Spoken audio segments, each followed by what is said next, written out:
Welcome to this week's edition of the Pete Mezzetti Show. I'm your host, Pete Mezzetti. My guest this evening is Miner Vincent, who is president of Families Helping Families. Miner, welcome. How are you? Pete, how are you? How are you, Miner? Good, very good. How about yourself? I'm good, thanks. I'm good. Long time no see. It's been a while. Yep, it's been almost a year since we have connected via your show, but it has been a while. It has been a while. I hope you're well. We're well, we're busy, we're active. Good. All things considered, we're a little bit sad today, though, because yesterday would have been our 14th annual Lions Club pancake breakfast. That's right. Yesterday would have been breakfast. Oh, that's right. More than just a fundraiser for us, it's kind of become an institution in the Clinton community, kind of a midwinter break when everybody can come out and get together and see people that they haven't seen in quite a while. So, like I said, we're just a little bit sad. Absolutely, absolutely. So, Miner, tell us a little bit about Families Helping Families and what exactly you guys do for my viewers and listeners that don't know who you guys are. Well, we're a 501c3 nonprofit in the Clinton community. We service the citizens of Clinton from the very youngest to our elderly population. Okay. We run 4 community outreach programs. Right now, some of them have been, let's just say, been very quiet for the past almost since March. But we've concentrated most of our efforts on providing food through the Clinton Food Pantry. We do 2 deliveries a week. We deliver from our own warehouse, which used to be my garage, but now it's packed full of boxes and boxes of food. And we do another delivery from our wholesaler City Line. Both of those deliveries take place on a Wednesday, which is the day that the pantry gives out food. So the food, especially from City Line, is mostly fresh produce. So it's absolutely the freshest that you can buy. We're also very fortunate because, number one, the citizens of the town have been very generous. So we've been able to supply, as of last Wednesday, since April 1st, pretty close to 73,000 pounds of fresh produce, non-perishable food items, and personal care items. So we've developed some online sources. Okay. And through those and through City Line, we are buying things probably 20 to 25% less than you see prices in the supermarket. Just to give you one example is, a can of vegetables at Stop and Shop is probably 79 or 89 cents, and we're buying that same can for 55 cents. Oh, wow. So we're able to take those dollars that people donate and really stretch them out and get the biggest amount of food that we can for their donations. Absolutely, absolutely. And how long have you guys been around? Will be year number 15. Oh, wow. Wow.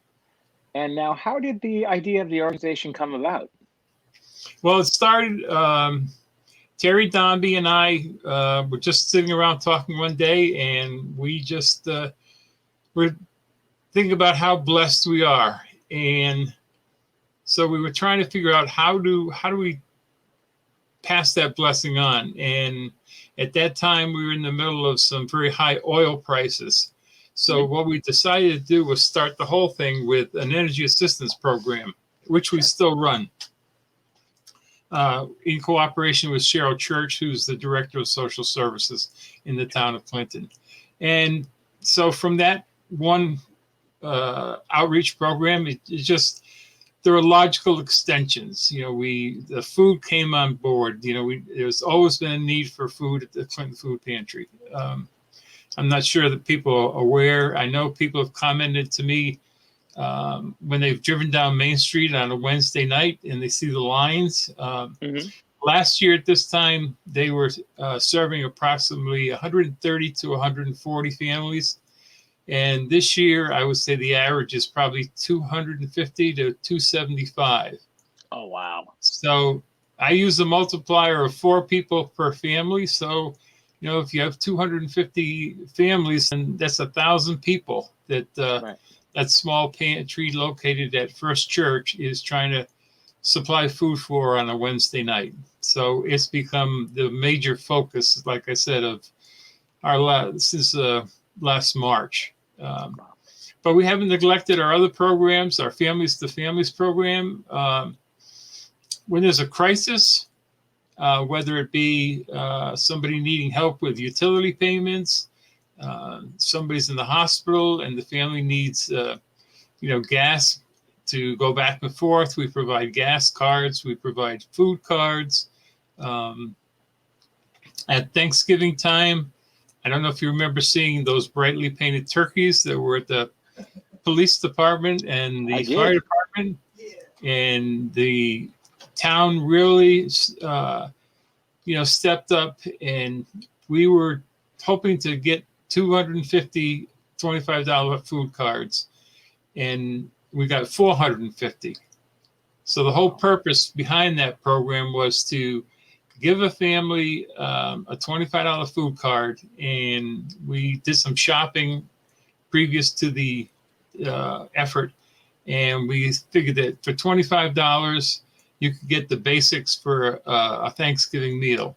So we called it the full Thanksgiving table effort because we just felt like every family in town deserved to have a Thanksgiving dinner in similar to what you and I have on our Thanksgiving table. We also do Clinton Kids Initiative, and we do backpacks for back to school and new shoes and new clothes. We do summer lunch programs. We do summer enrichment programs. And at Christmas time, we do a lot of gift cards for tweens because they're often the 10 to 12-year-olds who are kind of forgotten about a little bit at Christmas time. So we're very active, and we are looking forward to becoming more active this year than we were in 2020. Now, as far as 2021 goes, what can people expect to see from families helping families coming through the young year? Well, I have some good news for you. I don't know if you want me to share that now or wait till the end of the program. But do tell. I'm curious. Well, I think people that have watched us before know that you're a veteran of many of our events, and we just decided this year that we were going to give everybody a break and move our Stuff the Cruiser food drive from the cold winds of March until the warm winds of maybe late April. So I know was nice. I know that you will appreciate that after so many late winter freezings at Stop and Shop. I thank you very much for that. Absolutely. Do we have a date yet? It's probably going to be at the end of April. We're not quite sure, but also in April. One of the things we also do through our Clinton Kids Initiative program is we have a partnership with Paul Egan, the bike guy. Absolutely. And so in mid-April at the Clinton Police Department home on Main Street, we're going to do a kind of a bike swap, a bike safety day. So people kids that might have outgrown their bikes can bring their bikes down to the station. And if we don't have a bike to replace that, then we will put them on a list. And when we get a bike that we feel like would fit their needs, we will give them a call and work out some kind of place and time that we can exchange bikes. So we're excited to at least be back somewhat active. We're also planning some activities in the summer. Okay. And if you graciously have me back, once those plans are finalized, then I'll be happy to share them with you. But it's a program that we think is going to just add a little something to the summer in Clinton. Okay, absolutely, absolutely. You have an open invite with me, and you know that. Well, we appreciate you being not only such an advocate through your show, but also you being a very active participant in all our activities over these years. That's right. You know what else was missed yesterday because they didn't do the pancake breakfast. That would be you and I standing there counting people, talking to people all That's day. right. And trying to analyze the crowd using the Mezzetti calculations. That's right. The Mezzetti metrics, the new way of doing math. Exactly. It's we do these events, and they're for a good cause, but we also we have a good time at the events, and it gives us a chance to be one-on-one with a lot of people that have donated, a lot of people we've come to know through the years, and we get a chance to say thank you and really appreciate the fact that that they've been supporting us. When I'm around town, everybody always says thank you, and I appreciate the sentiments, but I always come back to the fact that we couldn't do this without the generosity of the people in Clinton. And that's right. Through this pandemic, and when people are struggling, our donations have remained constant, and we've been able to take those donations and put them to use and buy a lot of food and needed items. Absolutely. Now, as far as since the pandemic has started to where we are now, how has that affected fundraisers, events, and other stuff that you guys normally do throughout the year? Well, basically, it shut down all our events from 2020, and like I said, the first event that we always do is the Clinton Lions Pancake Breakfast, and unfortunately, that was postponed. So we're hoping to get back into a little bit of the event cycle starting in late April. But we have not had any in-person events since February of last year, almost the whole year without a fundraising expense. And that speaks to the large amount of support we've received from the people in the town, because fundraising events obviously are a big part of what we do, and to not have those events, but to still every single week since April 1st, every Wednesday, make 2 deliveries of food is a testimony to those people. Right now, we're probably spending about $5,000 a month on food. So without having fundraising events and still being able to do that for almost 10 straight months speaks volumes to the heart of Clinton.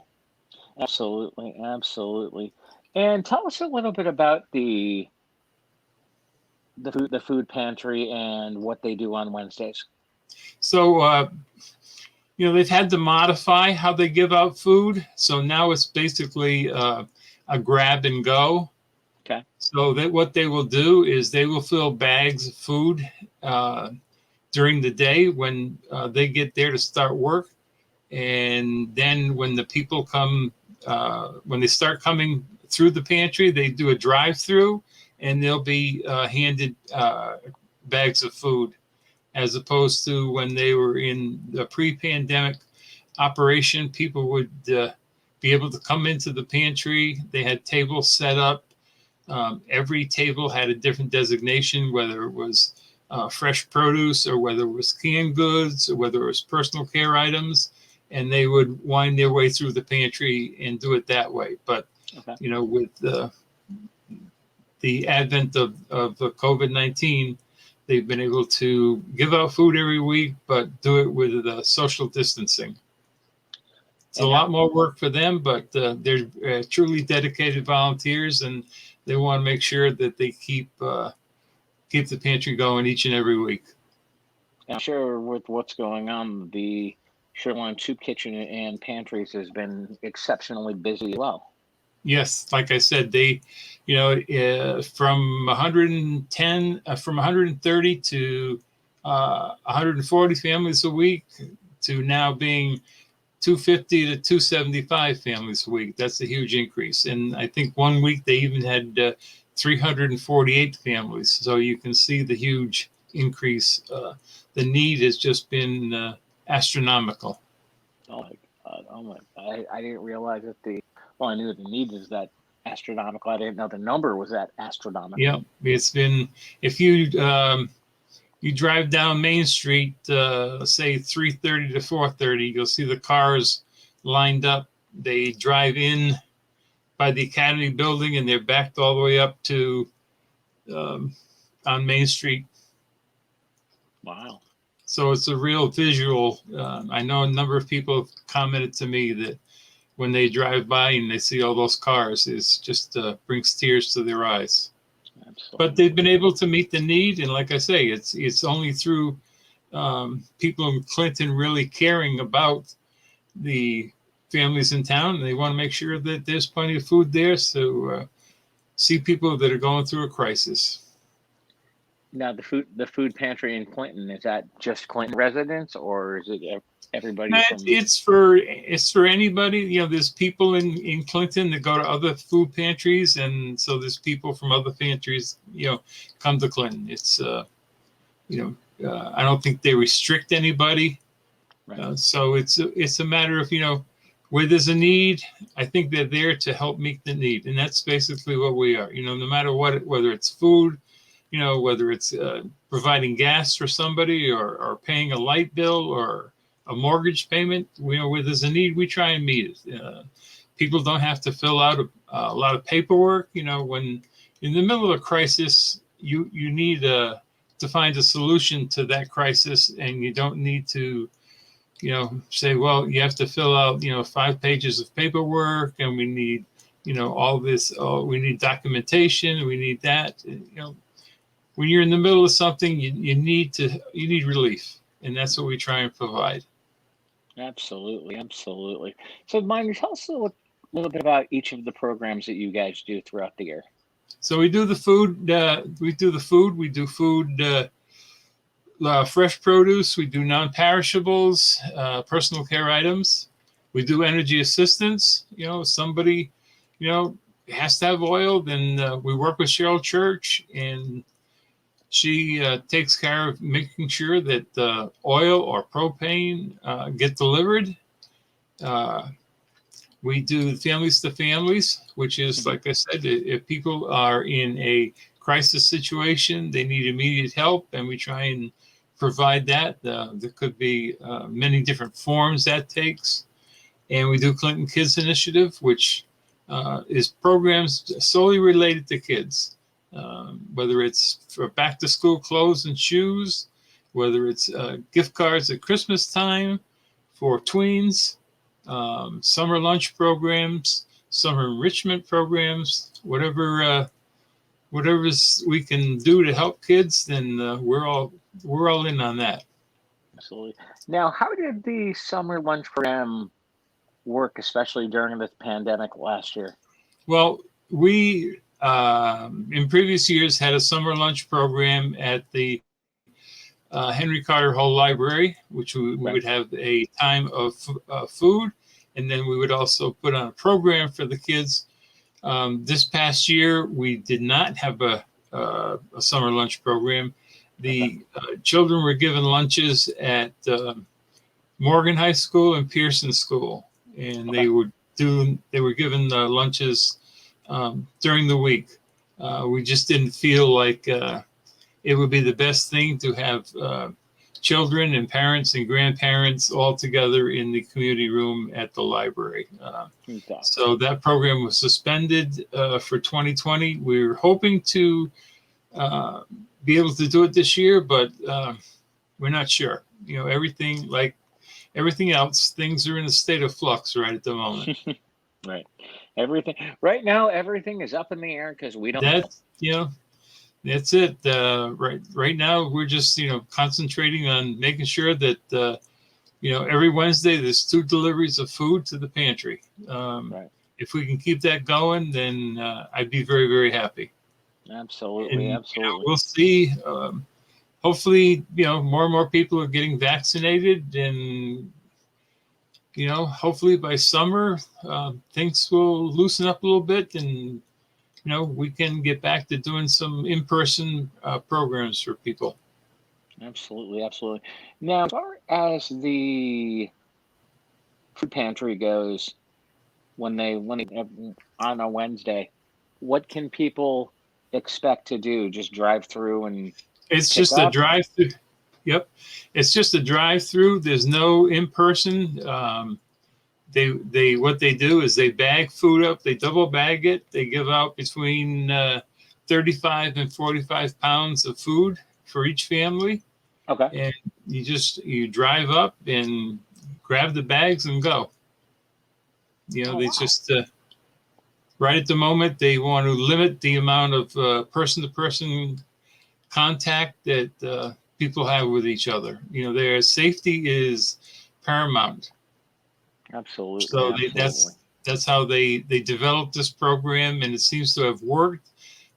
It's a lot more work for the workers at the pantry, but by the same token, they've been able to every week make sure that there is food for those people that need it, and that's the most important thing. It's that they haven't shut their doors, so they've done just an amazing job providing the food every week.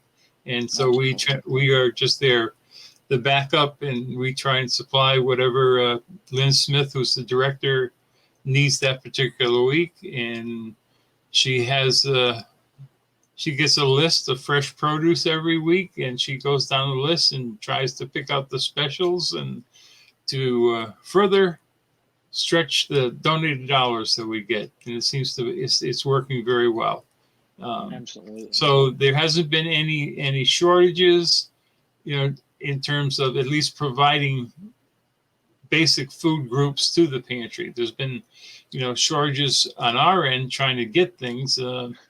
When this first started, I could order, 100 of this or 100 of that, and now it's been limited. So, but like I said, we've been able to keep the supply chain going, and we're up to about 73,000 pounds of fresh produce, non-perishables, and personal care items. So we're very thankful to the people in town that we've been able to continue to do this each and every week. Absolutely. And I'm sure during the, like you said, I'm sure during the pandemic and what's going on, you guys having to place orders for supplies is very difficult as well, because you can't, like you said, you're used to ordering a couple hundred of this, and they obviously cap you at a certain number of products. Yes, and that's every week that happens. In fact, I got a notification today that one of the items that was coming and scheduled for delivery this week has been canceled due to lack of supply. Oh, no. So not only have the amounts been reduced that we can buy, but also the supply chain in some instances has been fractured, so that I might order something on a Tuesday for delivery on the next Wednesday, and all of a sudden I get an email and says, due to supply restrictions, you're not going to be able to get your order this week.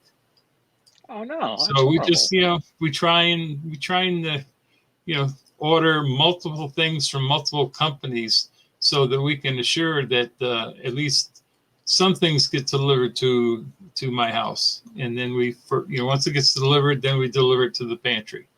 Exactly. But we've been very lucky with the fresh produce, because every week, no matter what she orders, it is delivered in total. So there hasn't been any shortages on the fresh produce side. And I know that the garden will in a couple of months be starting up, and those people have been doing an amazing job, because last year they provided over 8,000 pounds of fresh produce to the pantry. So between our deliveries and their deliveries, we've been able to keep the pantry well stocked with fresh produce. Cool. Well, Minor Vincent, we're about to run out of time. I want to thank you for coming down, and hopefully we'll see you again soon. Yes, you certainly will. I'll be letting you know what day in April for our food drive, because I know you're so happy that you don't have to stand out there in the cold wind. I'll dust off the shorts. There you go. Talk to you soon. Thanks, bud. On behalf of Minor Vincent, I am Pete Mezzetti. Thanks, good night. We'll see you next time.